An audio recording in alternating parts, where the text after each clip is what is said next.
তো আজকে গল্পটার নাম হচ্ছে ভরতের অযোধ্যায় আগমন।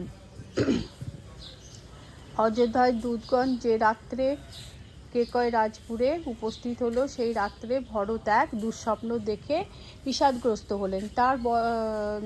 তার যেসব নৃত্য নাটক প্রহসন অভিনয়ের আয়োজন করেও তাকে প্রফুল্ল করতে পারলেন না। তার মন খারাপ দেখে তারা মামার বাড়িতে সেগুলো করলো, কিন্তু তার মন প্রফুল্ল আনন্দিত করতে পারলেন না। অবশেষে তাদের প্রশ্নের উত্তরে ভরত বললেন, আমি স্বপ্নে পিতাকে দেখেছি, তিনি পর্বত শিখর থেকে মুক্ত কেশে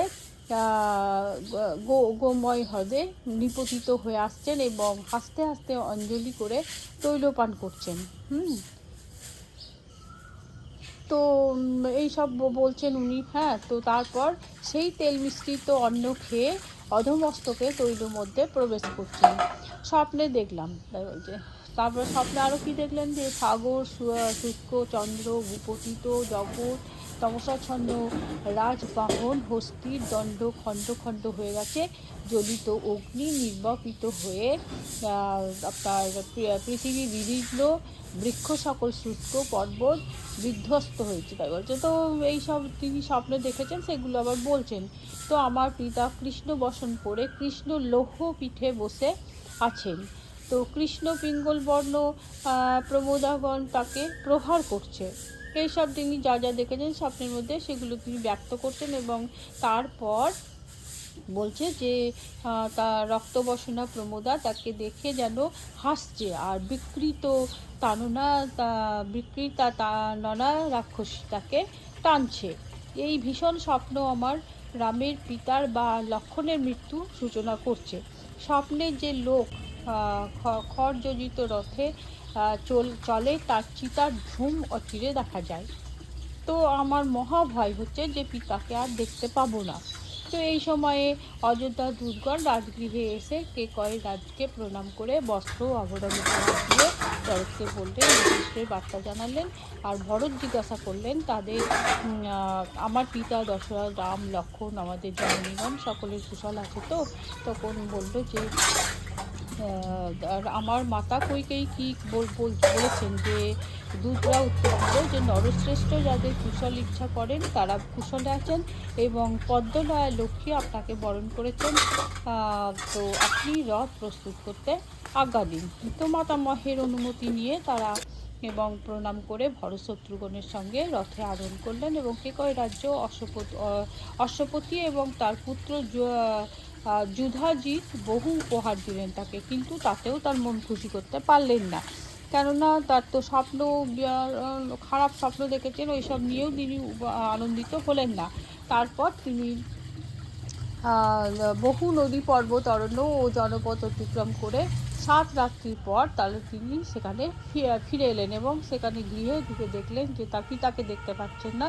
তার মাতাকে দেখলেন যে স্বর্ণাসন থেকে উঠে হৃষ্টচিত্তে পুত্রকে আলিঙ্গন করে নিয়ে কুশল প্রশ্ন করলেন, এবং মাতুলালয়ের সব সংবাদ জিজ্ঞাসা করলেন। ভরত বললেন, মাতা জয় শ্রী শম্ভু, নমস্কার। আপনারা সবাই কেমন আছেন? আশা করছি সবাই খুব ভালো আছেন। আমার আজকের এই নতুন ভিডিওতে আপনাদের সবাইকে স্বাগত জানাই।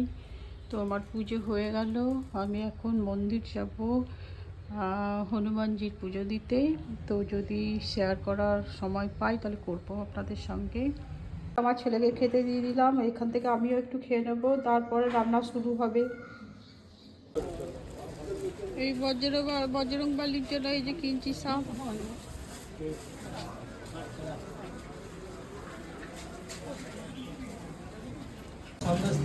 মিষ্টির দোকান চলে এসেছি বজরং বালির জন্য মিষ্টি নিতে।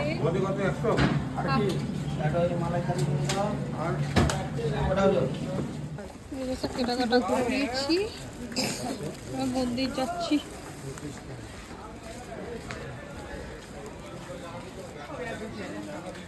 বলছি ওই যে লাল কাপড় হবে, লাল ওই যে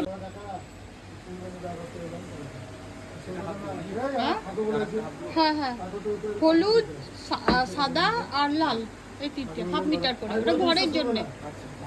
নারকেল নিতে ভুলে গেছি, তাই নারকেল নিতে এলাম খোলার সঙ্গে। না, নারকেল খুঁজে খুঁজে এখানে একটা পেলাম।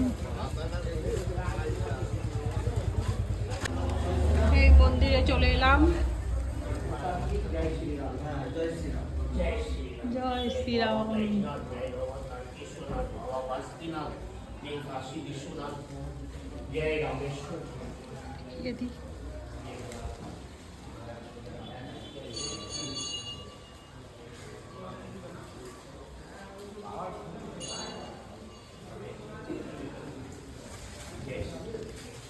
শ্রীরাম।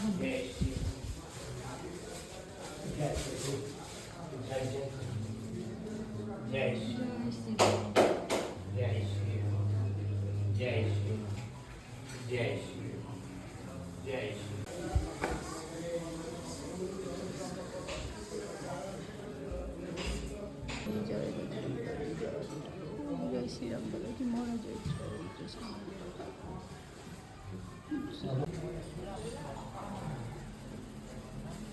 জয় শ্রীরাম।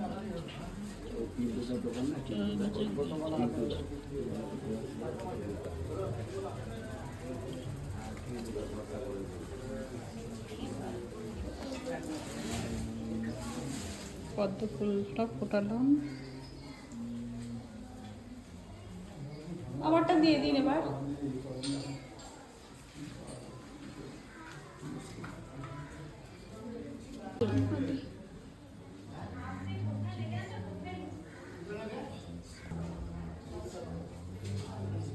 नमो नारायण नमो नारायण नमो नारायण।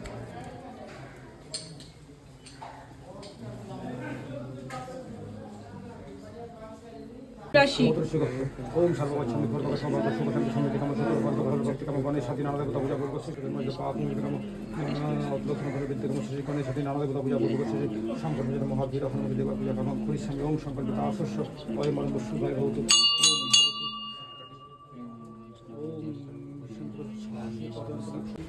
আমার পুজো হলো, এখন আমি বাড়ি যাব।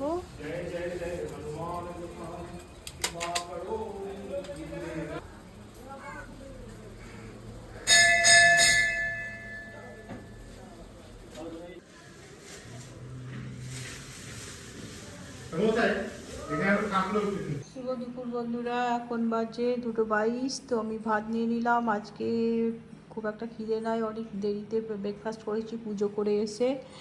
তো হনুমানজির পুজো ছিল, পুজো করে এসে তো তারপরে রান্না করলাম মুসুর ডাল আর কী বলে এটা মূলো, বেগুন, আলু, কাঁচা কলা, পটল এইসব দিয়ে একটা সবজি বানিয়েছি আর পোস্ত ভাজা। এই হচ্ছে আজকের আমার মেনু। তো এখন আমি খাবো, আমার ছেলে এখন খাবে না, ঘুরছে, আনন্দ করছে এখন। আর এই যে আমাদের এখানে সব মিছিল বেরোয়নি, এমনি জাস্ট যেরকম আনন্দ করে একটু জিতলে সেরকম আর কি করছে। তো এই যে আমাদের মোটা খাচ্ছে এখন, তো আমিও খাবো, আমার ছেলে আসবে তখন দেবো।